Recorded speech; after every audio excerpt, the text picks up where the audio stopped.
Hello বন্ধুরা, কেমন আছো? আশা করি সবাই ভালো আছো, আমিও ভালো আছি। আজকে পমফ্রেট মাছ করব সাদা তিল পোস্ত কাজু দিয়ে। এই যে পমফ্রেট মাছ নুন হলুদ মাখানো। চলো রান্নায় ফিরে যাই, দেখতে থাকো কেমন করে করছি। গ্যাসটা জ্বালিয়ে দিয়েছি। এই যে দেখো এখানের মধ্যে কি কি আছে, কাজু, পোস্ত আর সাদা তিল। হ্যাঁ, আর এই যে 4টে লঙ্কা দেব, এটার পেস্ট করে আনি 4টে লঙ্কা। তেলটা কড়াটা গরম হয়ে গেছে, এবার আমি তেল দেব মাছ ভাজার জন্য। তেল দিয়ে দিলাম, তেলটা একটু গরম হোক। মাছ দিয়ে দিচ্ছি, পিস করে ভাজবো, ভাজা হতে থাক।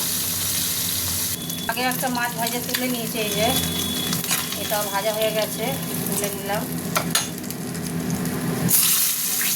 আলু দুটো দিয়ে দিলাম, ভাজা হতে থাক।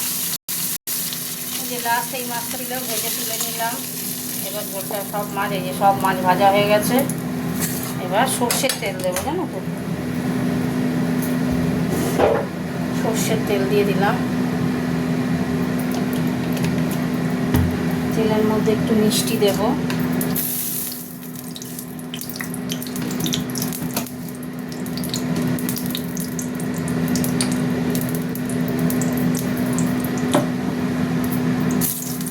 কাঁচা লঙ্কা দিয়ে দিলাম,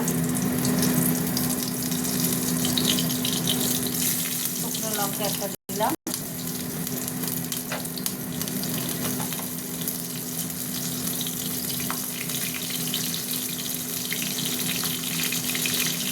আমার এটা বাটা হয়ে গেছে পোস্ত কাজু দিয়ে। এবার আমি মশলাটা দিয়ে দেবো।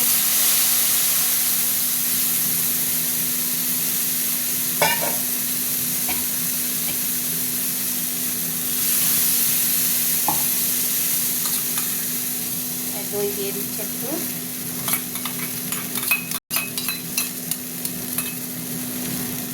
দিয়ে দিলাম। এবার দেবো নুন, নুন দিলাম একটু। মিষ্টি তো দিয়েছি তেলের মধ্যে, আর দেবো না। তুমি এরকম করে বাড়িতে খাবে, বানাবে। তো লঙ্কা দিলাম,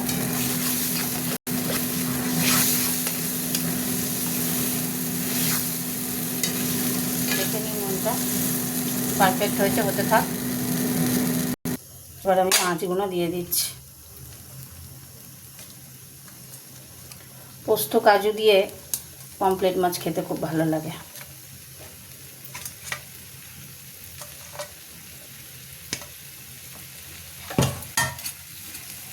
গ্রেভি গ্রেভি থাকবে, একটু ফুটুক, হতে থাক।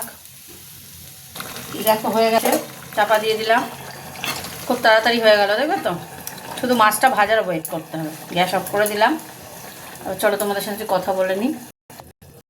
তাহলে আজকে আমার পমফ্রেট সর্ষে পোস্ত দিয়ে, এই সরি সর্ষে দিইনি, পোস্ত কাজু বাদাম আর সাদা তিল দিয়ে করে ফেললাম। কেমন হয়েছে কমেন্ট করে জানিও বন্ধুরা। কেমন? টাটা।